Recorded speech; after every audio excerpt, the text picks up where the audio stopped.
महिलांना आता सुवर्ण संधी. तर अंगणवाडी भरती 2026 महाराष्ट्र सरकारचा हा मोठा निर्णय आहे.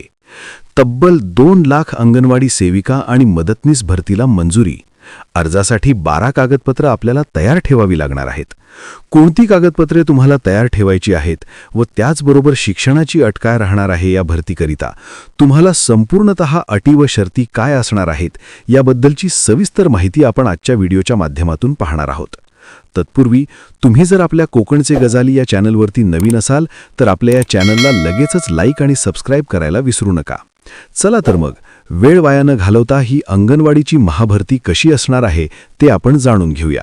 बघा, येथे तुम्ही टायटल पाहू शकता. टायटल काय आहे पहा.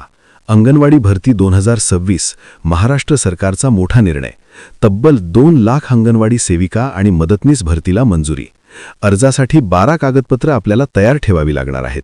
पुढे पहा, मंत्री अदिती तटकरे यांनी दिलेल्या माहितीनुसार एकात्मिक बाल विकास सेवा योजनेअंतर्गत मोठ्या प्रमाणावर भरती केली जाणार असून 1,10,664 अंगणवाडी सेविका आणि 1,10,664 अंगणवाडी मदतनीस अशी एकूण 2,12,132 मानधना आधारित पदे ही मंजूर करण्यात आली आहेत.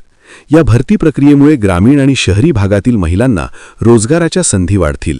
तसेच लहान मुलांच्या आरोग्य, पोषण आणि शिक्षणाशी संबंधित सेवा अधिक सक्षमपणे दिल्या जातील.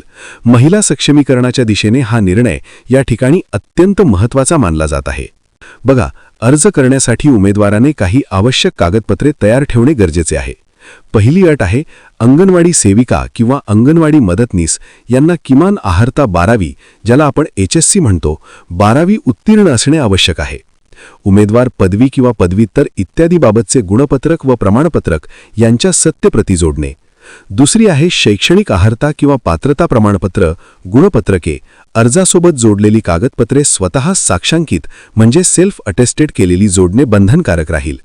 तिसरी आहे, D.Ed पदविका, B.Ed पदविका असल्यास त्याचे देखील गुणपत्र किंवा प्रमाणपत्रक जोडणे.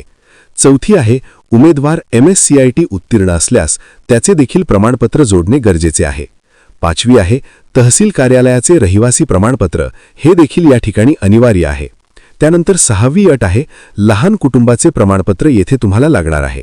त्यानंतर 7वी आहे, सक्षम प्राधिकारी यांचे जातीचे प्रमाणपत्र लागू असल्यास.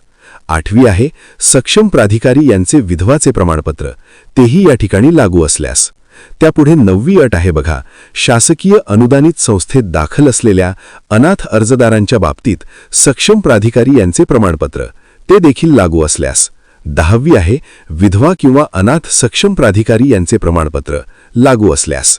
11वी आहे, अंगणवाडी सेविका किंवा अंगणवाडी मदतनीस, मिनी अंगणवाडी सेविका म्हणून कमीत कमी 2 वर्षाचा अनुभव असल्याचे प्रमाणपत्र, तेही या ठिकाणी लागू असल्यास.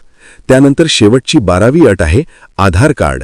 ही जी भरती प्रक्रिया आहे लवकरच या ठिकाणी सुरू होण्याची शक्यता असून इच्छुक उमेदवारांनी आत्तापासूनच तयारीला लागणे आवश्यक आहे.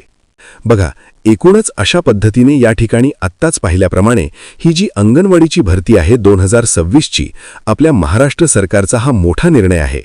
तब्बल आपल्या राज्यामध्ये अंगणवाडी ताईंनो 2 लाख अंगणवाडी सेविका मदतनीस भरतीला देखील मंजुरी मिळालेली आहे. तुम्ही जर या भरतीसाठी इच्छुक असाल तर व्हिडिओमध्ये सांगितल्याप्रमाणे ही जी 12 महत्त्वपूर्ण कागदपत्रे आहेत ती तुम्हाला या ठिकाणी तयार ठेवणे गरजेचे आहे. आता भरती प्रक्रियेला मंजुरी देण्यात आली आहे. ही भरती प्रक्रिया लवकरच सुरू होणार आहे अशी माहिती मंत्री अदिती तटकरे यांनी दिलेली आहे. याबद्दलची पुढील अपडेट आपल्या चॅनलवर तुम्हाला लवकरच मिळेल. त्याकरिता चॅनलला आत्ताच सबस्क्राईब करून ठेवा. धन्यवाद.